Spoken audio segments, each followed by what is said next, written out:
नमस्कार प्यारे बच्चों, आज एग्री सिलेक्शन पॉइंट के ऑनलाइन डिजिटल प्लेटफॉर्म पे आपका स्वागत है। आज जो हमारा जो टॉपिक है उसके बारे में बात करेंगे जो जेट ICR BHU सभी के लिए क्या है, उपयुक्त है।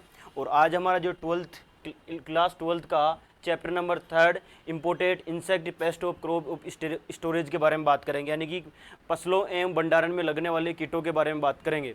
तो सबसे पहले कीटों के बारे में बात करें तो देखिए, सबसे पहले हम बात करते हैं कि फसलों पर लगने वाला, चैप्टर का क्या नाम है, फसलों पर लगने वाले कीट। कौन से? फसलों पर लगने वाले कीट।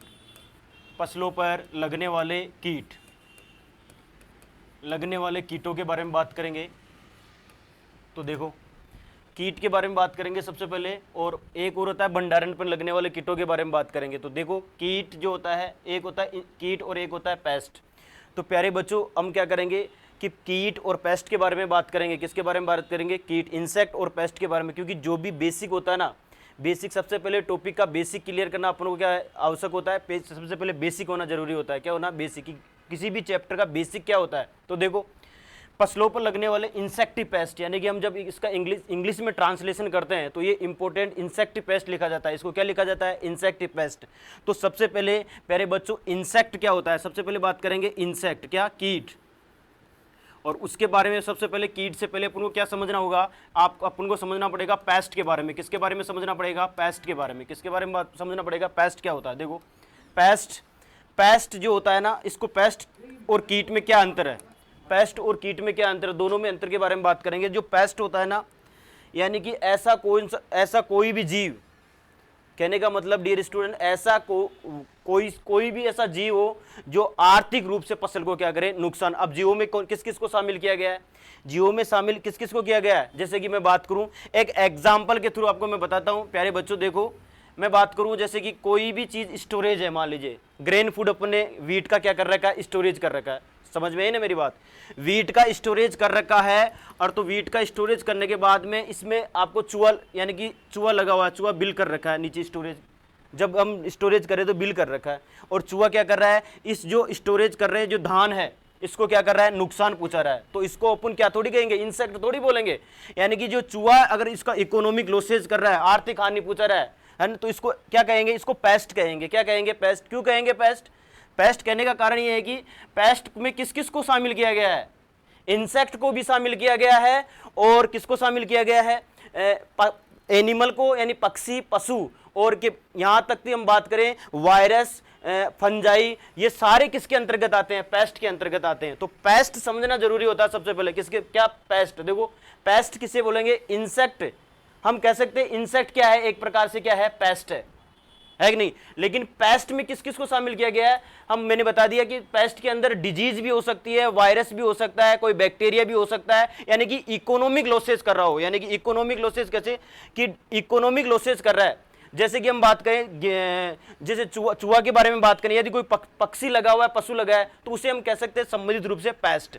इंसेक्ट क्या होते हैं? इंसेक्ट क्या करते हैं? सबसे ज्यादा क्या करते हैं? भंडारण में भी लगते हैं और फसलों पर भी लगते हैं। तो सबसे पहले कीट के बारे में बात करेंगे। किसके बारे में बात करेंगे? पेस्ट के बारे में मैंने आपको बता दिया। मान लीजिए, सबसे पहले मैं बात करूं आपको बेसिक किसी चैप्टर का, यदि आपको मैं बात करूं कि फसलों पर लगने वाले कीट का अपन के क्या नाम है? चैप्टर का नाम है, 12th क्लास का चैप्टर है, जो हर एग्जाम में, यानी कि 12th क्लास का ये चैप्टर कंपटीशन के, चाहे एंट्रेंस एग्जाम हो, चाहे कंपटीशन का, चाहे AA होगा हो, AO का हो, सुपरवाइजर को हो, सारे एग्जामों में इस यहाँ से एक क्वेश्चन एंटोमोलॉजी का पार्ट है, और यहाँ से 2 या 3 क्वेश्चन आपको जरूर पूछे जाते हैं। तो आपको इसका बेसिक क्या होना चाहिए? बेसिक पता होना चाहिए। चैप्टर स्टार्ट करने के पहले मैंने बताया कि पेस्ट क्या होता है, और उसके बाद में पेस्ट जानने के बाद में हमें कहाँ चलना है? इंसेक्ट के ऊपर चलना है। कहाँ पे चलना है? इंसेक्ट। क्योंकि कभी कभी क्या होता है कि बेसिक में कभी कभी, देखो एक मैं आपको एग्जाम्पल बताता हूँ, उदाहरण बताता हूँ। मैं डॉक्टर के पास गया, और डॉक्टर के पास गया तो डॉक्टर को बोला कि मेरे को क्या है ना, थोड़ा क्या है, कैलोरी ज़्यादा है, फैट ज़्यादा है, बॉडी के अंदर फैट ज़्यादा है। तो डॉक्टर कहता है फैट ज़्यादा तो एक्सरसाइज किया करो, रनिंग किया करो। डॉक्टर ने बोला एक्सरसाइज किया करो, रनिंग किया करो, और बैलेंस डाइट लिया करो, यानी कि संतुलित भोजन खाया करो। ठीक है, 2 चीज़ मेरे को अच्छे से समझ में आ गई। 2 चीज़ कौन सी? कि मैं रनिंग करूँगा, दौड़ लगाऊंगा, तो ठीक है, फैट कैलोरी क्या होगी? बर्न होगी, यानी कि फैट क्या होंगे? कम होगा। एक्सरसाइज करूंगा, कैलोरी क्या होगी? बर्न होगी, यानी कि फैट कम हो। लेकिन मुझे पता है संतुलित भोजन, उन्होंने क्या बताया? संतुलित भोजन। संतुलित भोजन के बारे में बात करती है, बैलेंस डाइट किया करो, भोजन कम खाया करो। अब मुझे क्या हुआ? मुझे इस बैलेंस डाइट में आके सोच रहा था कि बैलेंस डाइट क्या होती है, बैलेंस डाइट क्या होती है, मुझे उसकी डेफिनेशन ही पता नहीं है कि बैलेंस डाइट में क्या क्या होना चाहिए, कितने कैलोरी के क्या कितनी चीज़ें होनी चाहिए, क्या क्या चीज़ें खानी चाहिए, है कि नहीं। अब उसे कहते हैं बेसिक। डॉक्टर ने तो बता दिया बैलेंस डाइट खानी चाहिए, लेकिन मुझे पता नहीं कि बैलेंस डाइट में क्या क्या होना चाहिए। पता है क्या मेरे को? नहीं है ना। तो किसी चैप्टर का जब तक आपको बेसिक पता नहीं है ना, तब तक उस चैप्टर को पढ़ने की कोई क्या है, पढ़ना व्यर्थ होता है। और बेसिक जिसका कंप्लीट है, हर कंपटीशन एग्जाम वो आराम से फाइट कर सकता है। वो सब्जेक्टिव में भी टॉप मार्क्स ला सकता है, तो वो ऑब्जेक्टिव में भी, दोनों में क्या करेगा, अच्छा वो मार्क्स इवॉल्व करेगा। किसमें? जिसका बेसिक क्लियर होगा। तो मैंने एक एग्जांपल बता दिया डॉक्टर का। तो संतुलित भोजन तो जानता हूं, लेकिन संतुलित भोजन की परिभाषा नहीं जानता कि संतुलित भोजन कैसे बनता है, किसे कहते हैं संतुलित भोजन। अगर यदि इसका पता होता तो मैं संतुलित भोजन खाता, लेकिन इसका पता नहीं था, डॉक्टर ने बता दिया बैलेंस डाइट। इसीलिए तो इसको क्या कहेंगे कि किसी भी चैप्टर का हम बात करें तो बेसिक क्लियर होना चाहिए। क्या होना चाहिए? बेसिक क्लियर होना चाहिए। देखो इधर अब मैं बात करूं कीट के बारे में, पेस्ट के बारे में बात हो गई, कीट के बारे में बात करूं तो देखो कीट का विभाजन करेंगे हम। बॉडी का किसका? कीट के का विभाजन करें, कीट का विभाजन। अब देखो कीट के शरीर का विभाजन हमने किया, किसका विभाजन कर रहे हैं? बॉडी का। ध्यान देना प्यारे बच्चों, बुक साथ में लेके आराम से जिस तरीके से मैं पढ़ा रहा हूं स्टेप बाय स्टेप पढ़ना है। देखो पहली बात करूं मैं, सबसे पहले मैं बात करूं, देखो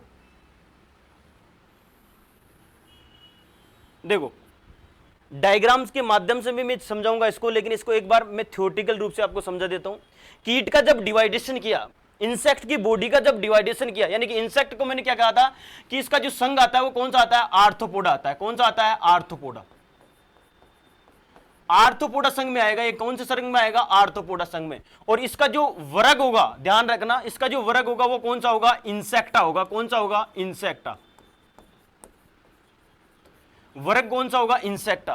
कीट के शरीर का बॉडी का विभाजन किया तो देखो पहला जो वाला भाग होता है सिर, पहला वाला जो भाग होगा वो कौन सा होगा? सिर वाला भाग होगा। कौन सा वाला भाग होगा? सिर वाला, जिसको क्या कहेंगे? हेड कहेंगे। क्या कहेंगे? हेड। समझ में आई बात? दूसरा वाला जो बात करें, दूसरे वाले भाग के बारे में बात करें, इसको कहा जाएगा वक्ष। और थर्ड वाले भाग के बारे में बात करें तो इसे कहा जाएगा उदर, यानी कि हेड, थोरैक्स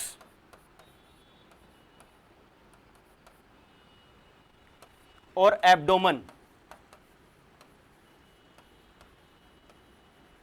देखो फर्स्ट, सेकंड और थर्ड। कीट के शरीर का जब डिवाइडेशन किया, किसका? कीट के शरीर का जब डिवाइडेशन किया, शरीर का डिवाइडेशन किया तो 3 पार्टों में इसका विभाजन हुआ। कितने पार्टों में? 3 पार्टों में। देखो पहला वाला ऊपर वाला भाग जो बहुत बार एग्जामों में पूछा जाता है डियर स्टूडेंट्स, 1 से लेकर 6 खंड तक, मैं बात करूं 1 से लेकर 6 खंड तक जो होता है वो सिर वाला भाग डिवाइड, यानी कि 1 से लेकर 6 खंड तक क्या होता है? सिर डिवाइडेशन होता है। यानी कि 1 से लेकर 6 खंडों तक सिर बटा होता है।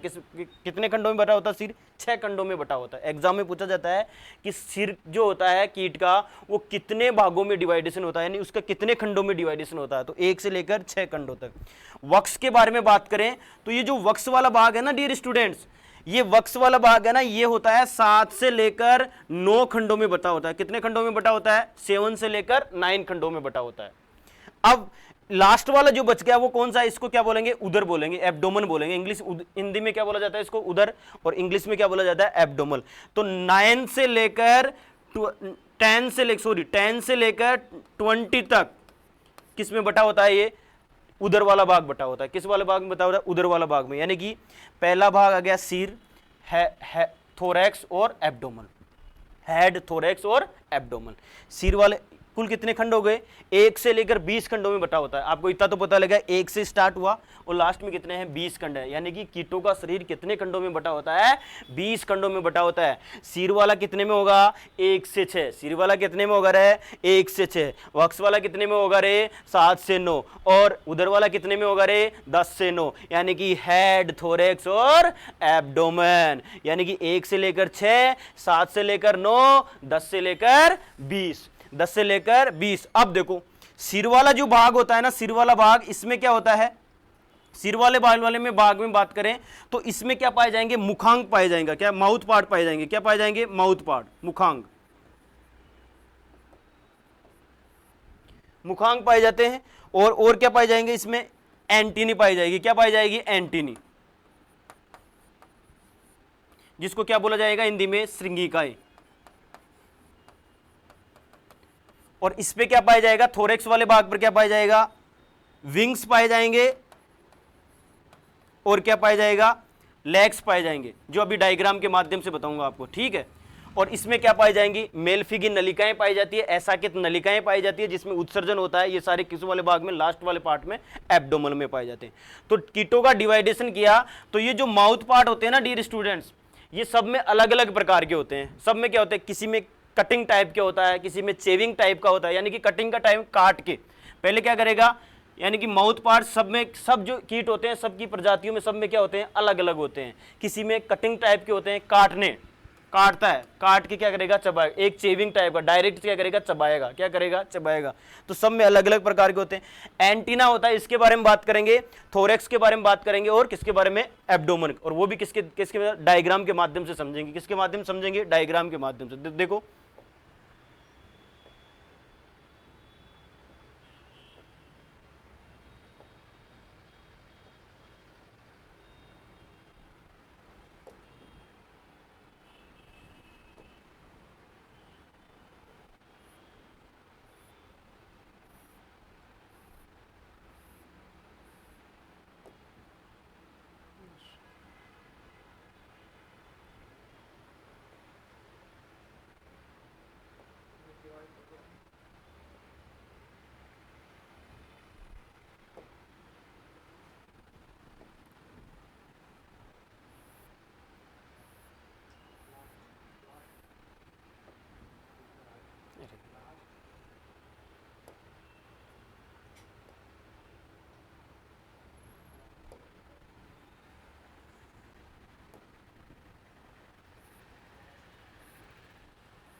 ये देखो, ये डायग्राम आ गया है। अब देखो डायग्राम के माध्यम से समझेंगे। सबसे पहले मैंने क्या बताया था, देखो ये वाला पार्ट क्या बताया था मैंने, हेड वाला। ये वाला जो पार्ट बताया था मैंने, क्या बताया था, हेड वाला। देखो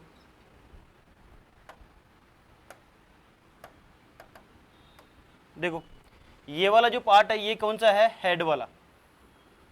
देखो हेड वाला भाग है। ये वाला कौन सा है, थोरेक्स वाला। और ये वाला कौन सा है, एब्डोमेन वाला। तीनों भागों में डिवाइडेशन हो गया। देखो सबसे पहले मैंने बताया था कि जो हेड वाला भाग है ना, 1 से लेकर 6 खंडों में बटा होता है। कितने खंडों में बटा होता है, 1 से लेकर 6, 1 से लेकर 6 खंडों में बटा होता है। और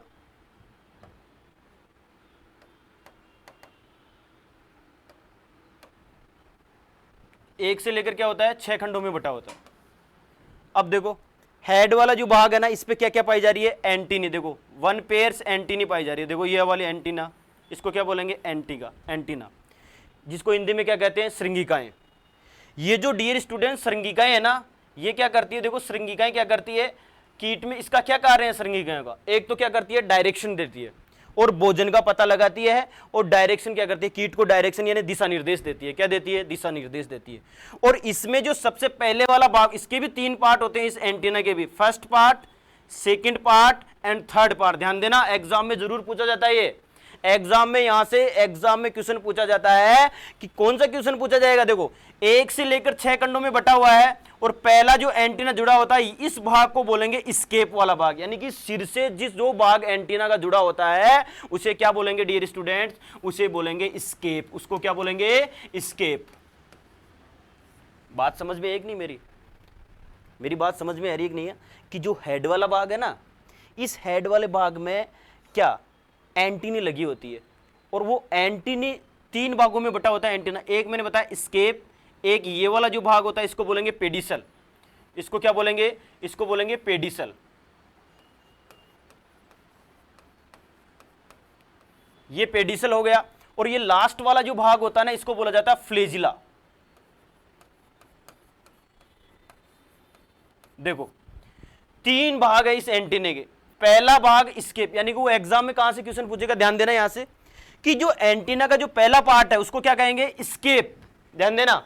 और ये स्केप वाला भाग ही किससे जुड़ा होता है? हेड वाले भाग से जुड़ा होता है। यहां से एग्जाम में बार बार क्वेश्चन पूछा जाता है, निम्न में कौन सा भाग एंटीना का कौन सा भाग सिर से जुड़ा होता है, कीट का कौन सा भाग सिर से जुड़ा होता है? तो आपको उसमें एक ऑप्शन होगा फ्लेजिला, पेडिसल, स्केप, या इनमें से कोई नहीं। तो कौन सा होगा वो भाग? स्केप वाला भाग होगा। कौन सा वाला भाग होगा? स्केप वाला भाग। और देखो डियर स्टूडेंट, ये सेकंड वाला पार्ट ना पेडिसिल, इस पे स्वेद ग्राही अंग लगे होते हैं। कौन से अंग लगे होते हैं? स्वेद ग्राही अंग। स्वेद ग्राही अंग क्या करते हैं? संवेदनाओं का पता लगाते हैं। संवेदनाओं का मतलब स्वेद ग्राही की भोजन का जो पता लगाते हैं ना, भोजन की जो भोजन है, फूड का कौन है, उस फूड का जो पता लगता है ना, वो स्वेद ग्राही ग्रंथियों से लगता है। और वो स्वेद ग्राही ग्रंथियां कौन से भाग में होती है एंटीने के? पेडिसिल वाले भाग में होती है। किस वाले भाग में होती है? पेडिसिल वाले भाग में।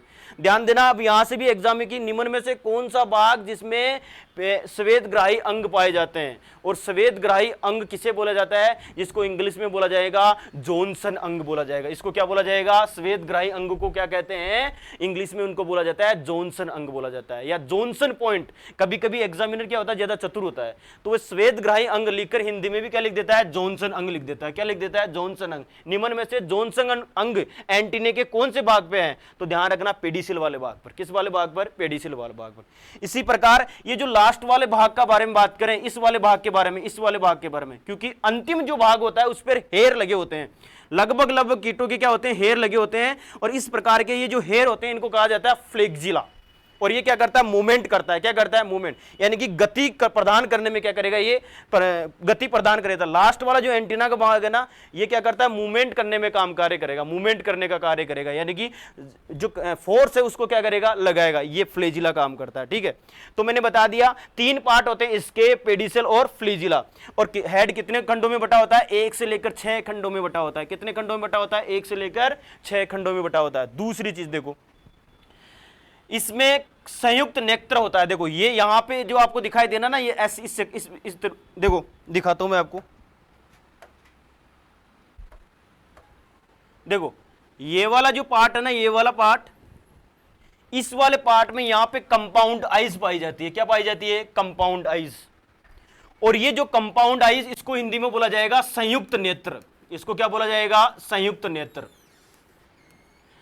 अब संयुक्त नेत्र के बारे में बात करें तो ये नेत्र काम करेगा, देखने का काम करता है। क्या काम करेगा? जो आई होती है वो देखने का काम करती है।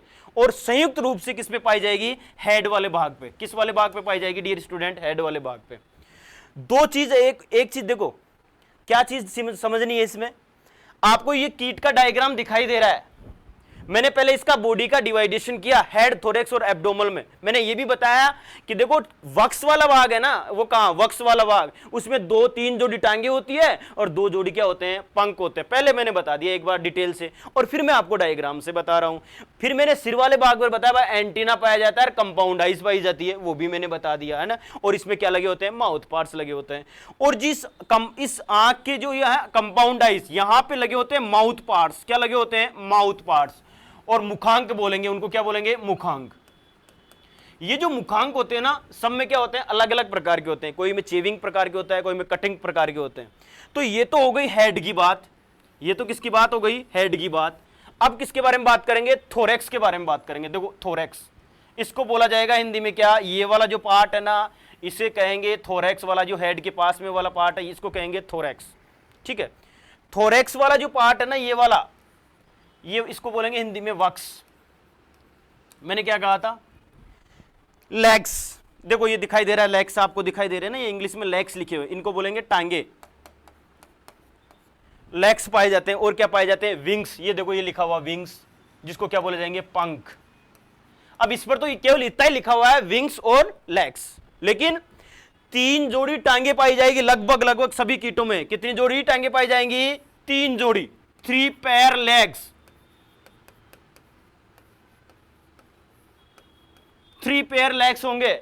लेग्स को कई टर्म्स ऐसी होती है जो आपको इंग्लिश में भी आनी चाहिए। 3 पेयर्स लेग्स, 3 पेयर, यानी कि हम बात करें एक पेयर में 2 और 3 में कितनी हो गई? 6, यानी कि 6 टांगे होंगी। कितनी टांगे होगी डियर स्टूडेंट? 6। एक जोड़ी में 2 टांगे और 2 दूनी 4 और 3 है तो कितनी हो गई? 6 हो गई। यानी कि लगभग लगभग कीटों में 3 पेयर्स क्या होते हैं? कोई अगर अपवाद के तौर पर कई ऐसे भी कीट होते हैं जिसमें दो पेयर्स क्या होते हैं? लेग्स होते हैं, 1 पेयर लेग्स होता है, लेकिन अपवाद के तौर पर होता है। तो इसमें क्या पाए जा रहे हैं? थोरेक्स वाले भाग पर क्या पाए जा रहे हैं? लेग्स पाए जा रहे हैं। क्या पाए जा रहे हैं? लेग्स पाए जा रहे हैं। देखो विंग्स के बारे में बात करें, ये जो विंग्स है ना, ये विंग्स क्या करेंगे? अब लेग्स का क्या काम है? रनिंग करना। क्या करना? रनिंग करना, कीट को रनिंग करवाना, मतलब दौड़ना, या सरफेस में जो खुरदरापन है उसको क्या करना? दूर, उससे क्या करना? वो दौड़ सकते हैं आराम से। विंग्स क्या काम करेगा? उड़ने का कार्य करेगा। क्या काम करेगा? उड़ने का। लेकिन इसमें एक एक्सपेक्टेशन क्या है? जैसे कि कई कीट ऐसे होते हैं जिसमें विंग्स क्या होते हैं? अनुपस्थित होते हैं, एब्सेंट होते हैं। एक नहीं, एक अंदर की बात बताऊं क्या इसमें? देखो अंदर की बात यह है कि कई कीट ऐसे होते हैं जिसमें विंग्स नहीं होते हैं, और कई कीट ऐसे होते हैं जिसमें 2 जोड़ी विंग्स होते हैं या 1 पेयर्स विंग्स होते हैं। लगभग लगभग कीटों में 2 पेयर विंग्स होते हैं। वैज्ञानिकों का कहना है कि लगभग लगभग जितने भी इंसेक्ट है, इंसेक्टा वर्ग में जितने भी इंसेक्ट आते हैं उसमें लगभग लगभग 2 पेयर्स विंग्स है। 2 जोड़ी क्या है? विंग्स होते हैं। लेकिन कईयों में 1 जोड़ी विंग्स भी होते हैं, तो कई में क्या होते हैं? अनुपस्थित भी होते हैं, अनुपस्थित भी होते हैं। इस प्रकार से थोरेक्स वाले भाग के बारे में मैंने बताया आपको। थोरेक्स वाला भाग ये हो गया, ये देखो थोरेक्स वाला भाग यहां से लेकर यहां तक। अब ये थोरेक्स वाले भाग पर जो मैंने बताया था लेग्स, और मैंने बता दिया आपको विंग्स। विंग्स में क्या बताया?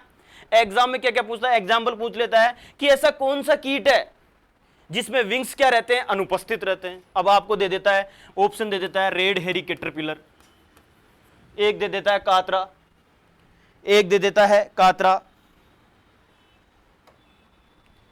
एक क्या दे देता है? कातरा। जैसे एग्जाम में क्या पूछता है? देखो निम्न में से कौन सा कीटों में क्या नहीं पाया जाएगा? विंग्स नहीं पाए जाते हैं। अब देखो सर ने बताया था कि विंग्स तो एक जोड़ी क्या जैसे 2 जोड़ी विंग्स पाए जाते हैं, किसी में अनुपस्थित होते हैं, लेकिन सर ने ये नहीं बताया किस में अनुपस्थित होते थे। टीचर पढ़ाते हैं लेकिन वो क्या करते हैं? अनुपस्थित। किस में? देखो मैं बात करूं जैसे कि दीमक, देखा होगा आपने, दीमक ऑप्शन में आ गया दीमक। सेकंड ऑप्शन में आ गया आपका कातरा। थर्ड ऑप्शन में आ गया आपका सफेद लट। फोर्थ ऑप्शन में आ गया आपका जैसे नन ऑफ दीज।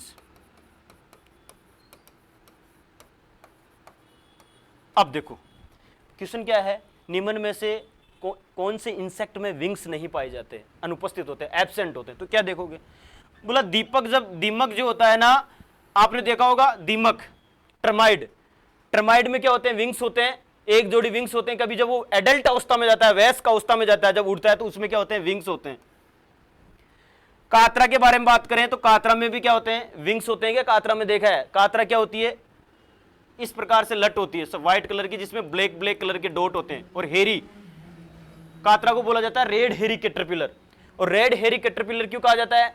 क्योंकि उसमें जो लास्ट वाला जो एब्डोमेन वाला भाग होता है ना, ये वाला भाग, इस पे हेयर पाए जाएंगे ऐसे ब्राउन और ब्लैक कलर के। कैसे? ब्राउन और ब्लैक करके। और जबकि हम बात करें तो इसमें क्या पाए जाएंगे? विंग्स भी पाए जाएंगे। क्या पाए जाएंगे? विंग्स। तो देखो अब नन ऑफ दीज, यानी कि सफेद लट में भी है, कातरा में भी है, और दीमक में भी है। तो नन ऑफ दीज है, इसमें इनमें से कोई नहीं। तो किसमें होगा? जैसे कि मैं बात करूं तो ये नन ऑफ दीज होगा। इसका आंसर क्या होगा? नन ऑफ दीज होगा।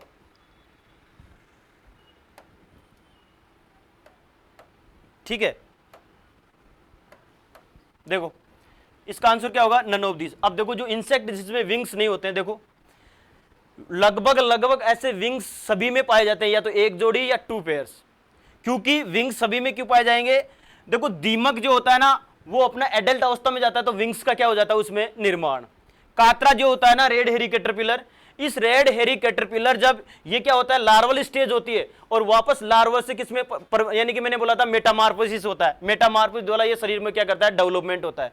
अब ये डेवलपमेंट होगा तो ये किसमें पूछेगा, किसमें चले जाएगा, ये किसमें, एडल्ट में, तो इसमें भी विंग्स का क्या हो जाएगा, निर्माण हो जाएगा। सफेद लट जब लट होती है ना, ये आप कह रहे हो तो सफेद लट में हमने तो देखी है कि मूंगफली में जब ये लट प्रकोप करती है और तो इसमें नीचे जमीन में रहती है, क्या रहती है, जमीन में, और लट को क्या करते हैं, काट देती है। और इसमें हमने तो विंग देखे ही नहीं सफेद लट में तो। लेकिन डियर स्टूडेंट, मैं आपको एक बात बता देता हूं, लार्वल स्टेज में जो first in star, second in star और थर्ड इन स्टार में जो होती है उसमें विंग्स क्या होते हैं, अनुपस्थित होती है। लेकिन जैसे ही ये अपनी मेटामॉर्फोसिस कंप्लीट करके वयस्क में जाता है तो किसका निर्माण हो जाता है, विंग्स के, और वो भी 2 पेयर्स विंग्स के क्या हो जाता है, निर्माण हो जाता है। समझ में आई ना बात। और नन ऑफ दीज यानी कि कहने का मतलब इनमें से कोई नहीं इसका क्या होगा, आंसर।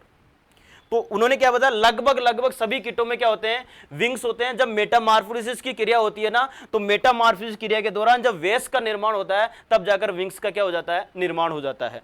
तो उसके बाद में मैं दूसरे जो बात करूं, एब्डोमेन के बारे में बात करता हूं। किसके बारे में बात करता हूं, एब्डोमेन के बारे में बात करता हूं। देखो एब्डोमेन वाला जो पार्ट है, ये तो इस प्रकार के एग्जाम में क्वेश्चन आते हैं। देखो एब्डोमेन वाला पार्ट, ये वाला पार्ट, देखो इस वाले पार्ट के बारे में डिस्कस करते हैं। अभी आपको दिखाई दे रहा होगा, पहली चीज, कई ऐसे इंसेक्ट होते हैं जिसका आइडेंटिफिकेशन करते हैं ना, आइडेंटिफिकेशन मतलब पहचान करते हैं, कि हम कहते हैं कि प्रैक्टिकली रूप से किसी खेत में गए हम और हमारे को पता है कि हम, आप सपोज करो कि मान लीजिए आपको रेड हेरी कैटरपिलर देखना, कातरा को देखना इस खेत में, तो आप क्या करोगे, बोला आइडेंटिफिकेशन क्या होता है, कई ऐसे इंसेक्ट होते हैं जिसके एब्डोमेन वाले भाग से ही हमारा क्या होता है, आइडेंटिफिकेशन होता है। ध्यान रखना, ये बात बहुत ही इंपॉर्टेंट है। हम हेड वाले भाग में भी लगभग सिमिलर होते हैं, विंग्स थोरेक्स वाला भाग भी लगभग सिमिलर होता है, कई ऐसे इंसेक्ट होते हैं। लेकिन जो एब्डोमेन वाला भाग है ना, वहां पे जाकर हमारे को पता लगता है कि ये कौन सा है, सफेद लट है या कातरा है। तो देखो, जैसे कि मैं कातरा के बारे में बात कर रहा हूं, तो कातरा को आइडेंटिफिकेशन करने का एक ही तरीका है, क्योंकि लटें तो बहुत सारी होती है, वो लट के जैसे बदल जाता है। आइडेंटिफिकेशन का एक ही तरीका क्या है, ये जो एब्डोमेन वाला भाग होता है ना, एक ध्यान देना, एक्स्ट्रा नॉलेज दे रहा हूं, उसमें क्या होता है, हेरी टाइप, इस प्रकार हेरी टाइप ब्राउन ब्लैक स्पॉट बनते हैं, और ब्राउन और क्या, ब्लैक स्पॉट बनते हैं। देखो ब्राउन और ब्लैक स्पॉट्स, इस प्रकार से स्पॉट्स बनते हैं और कैसे रहते हैं, हेरी टाइप। लास्ट में एब्डोमेन वाला भाग बालों से जकड़ा हुआ होता है, किससे जकड़ा होता है, बालों से, और आगे वाला भाग बिल्कुल क्या होता है, बिना बालों के होता है। तो कहने का मतलब रेड यानी कि लाल और ब्राउन यानी कि रेड हेरी कैटरपिलर, तो इस प्रकार से उसका क्या हो जाता है, आइडेंटिफिकेशन हो जाता है। समझ में आई ना मेरी बात। कहने का मतलब आपको रेड हेरी कैटरपिलर के बारे में, किसी कीटों के बारे में बताया कि इस प्रकार से उसका, तो कई ऐसे कीट होते हैं जिनका आइडेंटिफिकेशन एब्डोमेन वाले भाग से किया जाता है। बस इतना ही ध्यान रखना आपको, जैसे कि मैंने एग्जाम्पल बताया आपको रेड हेरी कैटरपिलर, ठीक है। तो ये एब्डोमेन वाले भाग में क्या पाए जाएंगे, एसाकित नलिकाएं आपको दिखाई दे रही ना, ये नलिकाएं एसाकित नलिकाएं होती है। देखो मेरे प्यारे बच्चों, ये जो नलिकाएं दिखाई दे रही हैं, ये एसाकित नलिकाकार नलिकाएं हैं। अब लास्ट वाला भाग क्या करेगा, जब सारा काम हो गया, यहाँ पेट के अंदर थोरेक्स वाले भाग में खाना वाना जर गया, यहाँ से मुंह से ले लिया उसने, देखो कीट ने मुंह से खाना लिया, यहाँ तक, यहाँ वक्स वाले भाग में आ गया। अब नीचे एब्डोमेन वाले भाग में नीचे तो आएगा ही आएगा ना, अंदर ही थोड़ी रखेगा उसको, नहीं समझ, अरे उस खाने को उसका उत्सर्जन तो करेगा कि नहीं करेगा, उसका पाचन तो करेगा कि नहीं करेगा। तो पाचन करने के लिए उस भोजन को त्यागने के लिए क्या चाहिए, कुछ भाग तो चाहिए ना कीट के अंदर, और वो भाग किसमें होते हैं, एब्डोमेन वाले भाग। वो कौन सा भाग होगा, एब्डोमेन वाला भाग। यहां से खाया, यहां से उसका क्या होगा, खाना पीना एक जगह स्टोरेज हो गया, और यहां से निकालेगा, क्या करेगा, निकालेगा। और वो साकित नलिकाएं होती है, वो कौन सी होती है, साकित एसाकित नलिकाएं होती है। और इसमें उत्सर्जन जो होता है वो मेलफिगी नलिकाओं से होता है, मेलफिगी नलिकाओं से। कौन सी नलिकाओं से होता है? मेलफी की नलिकाओं से। और इसमें क्या पाए जाते हैं? रेक्टम अपना हो गया, रेक्टम वाला भाग, बॉडी वाला भाग, जो रेक्टम में क्या होता है ना, ये सारे पार्ट किस में पाए जाते हैं? एब्डोमेन वाले भाग में पाए जाते हैं। कौन से वाले भाग में पाए जाते हैं? एब्डोमेन वाले भाग में। तो इस प्रकार से मैंने एक डायग्राम के माध्यम से एक इंसेक्ट का क्लासिफिकेशन, एक इंसेक्ट का डिवाइडेशन किया, विभाजन किया। तो मैंने आपको बताया कि जो हेड वाला भाग है 1 से लेकर 6 खंडों में बटा होता है, और मैंने बताया आपको कि ये जो थोरैक्स वाला भाग है वो 9 से लेकर 7 से लेकर 9 खंडों तक बटा होता है, और मैंने बताया कि एब्डोमेन वाला जो होता है 10 से लेकर 20। अब कितने खंड हो गए? 1 से स्टार्ट हो रहा है और 20 पे जा रहा है। तो कीटों का शरीर कितने भागों में, कितने खंडों में बटा होता है? 20 खंडों में। ये हो गया। और थोरैक्स वाला खंड जो होता है एब्डोमेन वाला, वो 10 से 20 खंड होगा। थोरैक्स वाला जिसको बोलेंगे वक्स वाला, वो 7 से लेकर 9, और ये हेड वाला 1 से लेकर 6 खंडों तक पाया जाता है। तो इस प्रकार से मैंने बॉडी का डिवाइडेशन किया, और इसके एग्जाम में जो क्वेश्चन पूछे जाते हैं उसके बारे में अपने क्या की चर्चा की। अब देखो आगे आगे देखते हैं। देखो अब आगे क्या करेंगे। देखो सबसे पहले हम क्या करते हैं,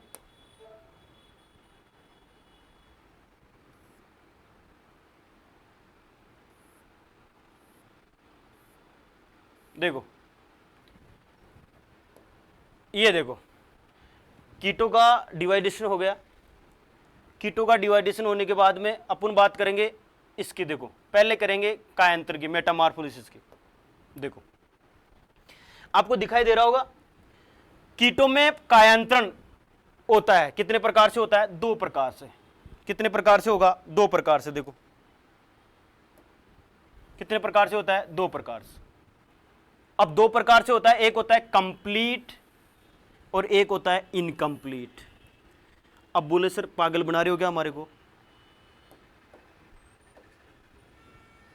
कंप्लीट और इनकम्प्लीट। देखो पहले तो इसको समझने की कोशिश करना, इसको कायांतरण को, कि सर पहले आप ये मत बताइए कि कंप्लीट और इनकम्प्लीट, पहले बताइए कायांतरण क्या होता है। देखो मैंने कहा कि कीट अपने शरीर को क्या करता है? शरीर का निर्माण करता है, बॉडी का निर्माण करता है। अभी मैंने बताया हेड, थोरैक्स, एब्डोमेन। तो ये डायरेक्ट कैसे बन गए? देखो कैसे बनते हैं।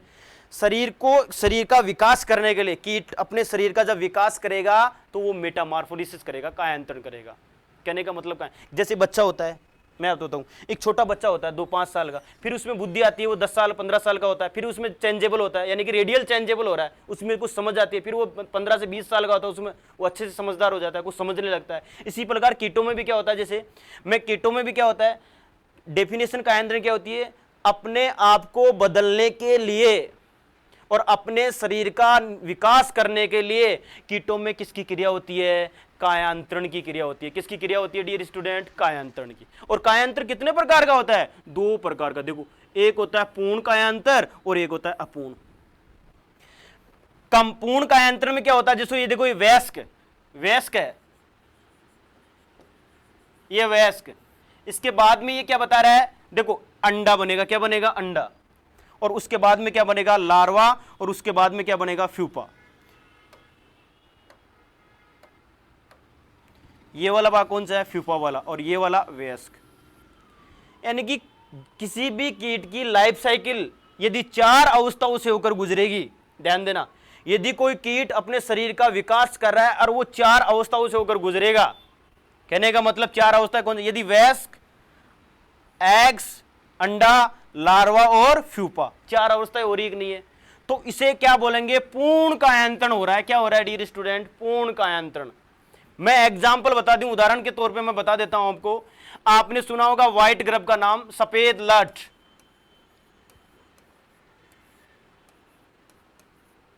सफेद लट का नाम सुना होगा। और इस सफेद लट में क्या होता है? उदाहरण के तौर पर देखें तो सफेद लट में कंप्लीट मेटामॉर्फोसिस होती है। कंप्लीट क्यों? इसमें वयस्क भी बनता है। जब इसकी लाइफ साइकिल हम पढ़ते हैं तो इसमें वयस्क भी बनता है, अंडा भी बनता है, लार्वा भी बनता है और क्या बनता है? फ्यूपा भी बनता है। तो 4 प्रावस्थाओं से होकर गुजर रहा है। कितनी प्रावस्थाओं से होकर गुजर रहा है? 4 से। और 4 प्रावस्थाओं से होकर गुजरने की वजह से इसको क्या बोला जाएगा मेरे डियर स्टूडेंट? Complete Metamorphosis. एक एग्जांपल और बता देता हूं मैं आपको। जैसे कि दीमक के बारे में बात करें या आप बात करें कातरा, रेड हेरी कैटरपिलर, इसमें भी कंप्लीट मेटामॉर्फोसिस होती है। तो दो प्रकार से पूर्ण कायांतर समझने की कोशिश करना। अब एग्जाम में यहां से कैसे क्वेश्चन आता है, कॉम्पिटिटिव एग्जाम में यहां से जरूर कोई क्वेश्चन पूछा जाता है, और वो पूछ लेता है कभी कभी, किसी का माइंड किसका हुआ तो पूछ ले वही यहां से, क्योंकि जब शरीर का निर्माण होगा तभी तो बॉडी का, जब शरीर का विकास होगा तभी तो कंप्लीट बॉडी का क्या होगा, निर्माण होगा। तो मेटामॉर्फोसिस तो जरूरी है कि नहीं जरूरी, कायांतरण तो जरूरी है कि नहीं कीटों में, समझते हो ना प्यारे बच्चों। तो यहां से कैसे क्वेश्चन पूछता है, वो बोलता है कि मान लीजिए ऐसे दे देगा आपको, वयस्क, अंडा, लार्वा और प्यूपा, 4 अवस्थाएं दे दिया, निम्न में से है इसके लिए सही विकल्प है, तो आपको सही विकल्प क्या करना पड़ेगा, एक ऑप्शन में तो दे देगा आपको वयस्क और अंडा, और डायरेक्ट क्या बता देगा एक ऑप्शन में तो, है ना, और एक ऑप्शन में क्या दे देगा, देखो एक ऑप्शन में क्या दे देगा ये,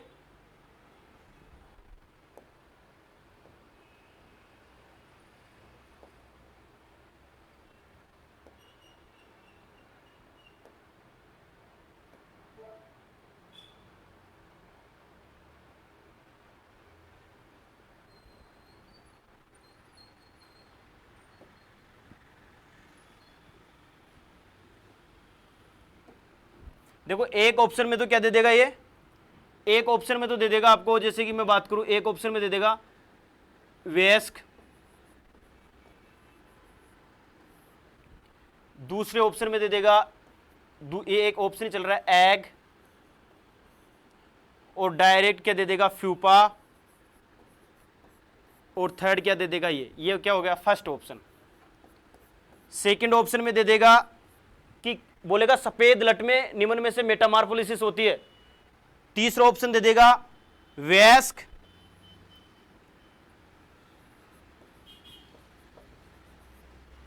और एग, और लार्वा,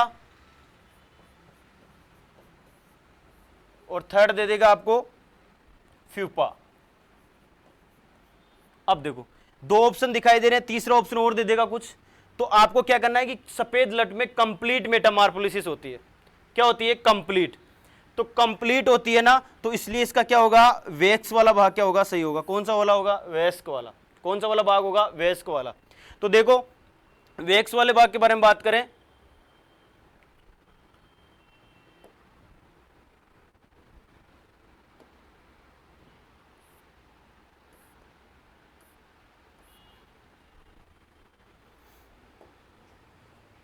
देखो अब मैंने वो एग्जांपल बताया था ना पूर्ण कायांतरण, कंप्लीट मेटामॉर्फोसिस, इसमें क्या बताया था मैंने, ये देखो वयस्क, अंडा और लार्वा,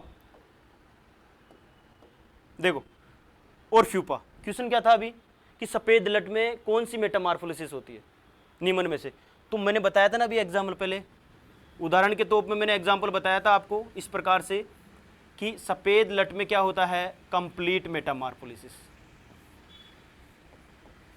और दूसरा क्या बताया था एग्जाम्पल मैंने कातरा। अब समझ में आई ना बात, क्वेश्चन मैंने बताया, क्वेश्चन का मैंने ऑप्शन बताया, और ये देखो दो प्रकार से मैंने बताया कि देखो कंप्लीट, तो अब तो आराम से अच्छे से समझ में आ गया प्यारे दोस्तों। दूसरा देखो अपूर्ण, इसके बारे में डिटेल से मैंने बता दिया। दूसरा होता है सेकंड पार्ट जो कायांतरण का होता है, उसे बोला जाता है अपूर्ण कायांतरण, इनकम्प्लीट मेटामॉर्फोसिस। इसको कंप्लीट क्योंकि ये 4 अवस्थाओं से होकर गुजर रहा है, इसलिए इसको क्या कहेंगे कंप्लीट। इनकम्प्लीट देखो, इनकम्प्लीट के बारे में बात करें तो देखो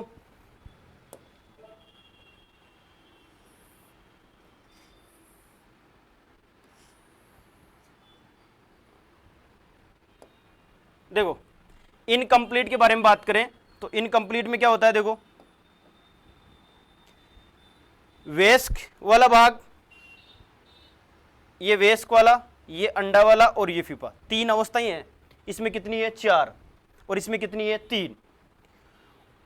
तो इसको इसलिए क्योंकि ये 3 अवस्थाओं से होकर गुजर रहा है। जैसे कि मैं बात करूं लोकस्ट, लोकस्ट जिसको बोलते हैं टीडी, ये जो लोकस्ट है ना, ये क्या करता है,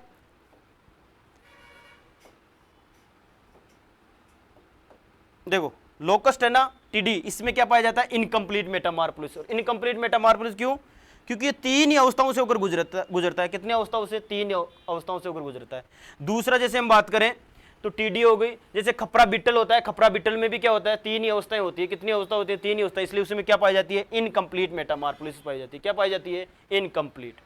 तो इस प्रकार से मैंने आपको कंप्लीट और इनकम्प्लीट के एग्जाम्पल, यानी कि 4 अवस्थाओं से होकर गुजर रहा है कोई कीट, 4 अवस्थाओं से, देखो चारों अवस्थाएं ये रही, तो उसे क्या बोलेंगे, पूर्ण कायांतरण बोलेंगे। डियर स्टूडेंट क्या बोलेंगे, उदाहरण क्या बताया मैंने, देखो उदाहरण बता दिया मैंने, 1-2 उदाहरण आपको बता दिया। सफेद लट,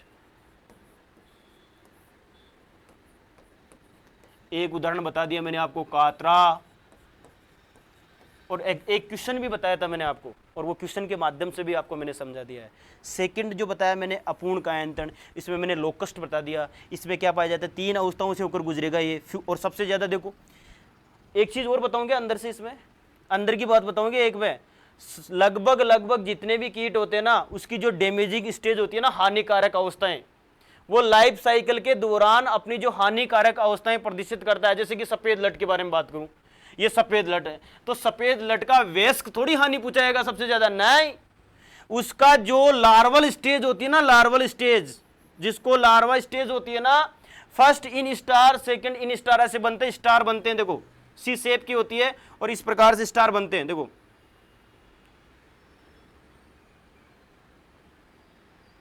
और ये कंप्लीट सी शेप की होगी इस प्रकार से। ये जो होगी, ये फर्स्ट हो गई, ये सेकंड हो गई, और ये कौन सी हो गई, थर्ड।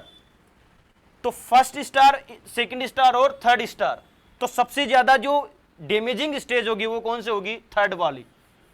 कौन सी होगी, थर्ड वाली। तो डैमेजिंग स्टेज भी इन्हीं में से होती है। जैसे जो लाइफ साइकिल चल रही है ना मेटामॉर्फोसिस, इन्हीं में क्या होती है, डैमेजिंग स्टेज। जैसे वयस्क सबसे ज्यादा, लोकस्ट का वयस्क में बदल जाता है, जब लोकस्ट सबसे ज्यादा क्या करता है, नुकसान पहुंचाता है खेतों में, अंडे देता है, अंडे फ्यूपा बदलता है, फ्यूपा इतना नुकसान नहीं पहुंचाएगा। जब एडल्ट होता है ना, तो एडल्ट क्या करता है, गमन करता है, बहुत तेज गति से गमन करता है, और गमन करता है, ये क्या कहते हैं, झुंड में पाई जाएगी टिड्डी दल, दल की टिड्डी दल बोला जाता है, और ये हमेशा ध्यान रखना झुंडों में पाई जाएगी। 3-3 किलोमीटर तक की टिड्डी दल होती है, और करोड़ों के, लाखों करोड़ों रूप में ये क्या होती है, झुंड के रूप में होती है, और उसका जो वयस्क होता है सबसे ज्यादा क्या करता है, नुकसान पहुंचाता है। तो इस प्रकार से मैंने आपको बता दिया कंप्लीट और इनकम्प्लीट के बारे में बता दिया, कंप्लीट और इनकम्प्लीट।